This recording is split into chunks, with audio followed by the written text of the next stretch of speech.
ஒரு மந்திர விலங்கு நண்பன். ஒரு அழகான காட்டில் சிறுமி ராணி வசித்து வந்தாள். அவளுக்கு யாரும் இல்லாததால் கொஞ்சம் ஏக்கமாக இருக்கும்.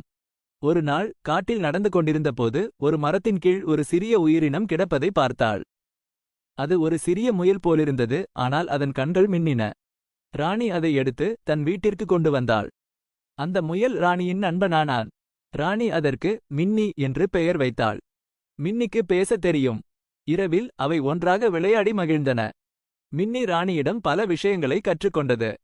ராணி மின்னியிடம் பறக்க கற்றுக்கொண்டாள். மின்னி ராணியிடம் பல மொழிகளை பேச கற்றுக்கொண்டது. ஒரு நாள் காட்டுக்குள் ஒரு பெரிய தீ பரவியது. மின்னி தன் மந்திர சக்தியை பயன்படுத்தி தீயை அணைத்தது. ராணி மிகவும் மகிழ்ந்தாள். அவளுக்கு இனிமேல் யாரும் இல்லை என்று நினைக்க வேண்டியதில்லை.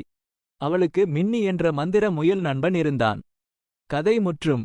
இந்த கதை உங்களுக்கு பிடித்திருந்தால் இதில் வேறு என்ன நடந்திருக்கலாம் என்று யோசித்து பாருங்கள். ராணி மற்றும் மின்னி வேறு என்னென்ன விஷயங்களை ஒன்றாக செய்திருப்பார்கள்? மின்னிக்கு வேறு என்னென்ன மந்திர சக்திகள் இருந்திருக்கும்?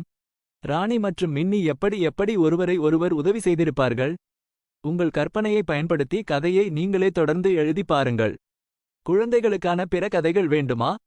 குழந்தைகளுக்கான அடிக்கோடு கதைகள், மந்திர அடிக்கோடு விலங்கு நண்பர்கள். இந்த கதையை உங்கள் நண்பர்களுடன் பகிர்ந்து கொள்ளுங்கள்.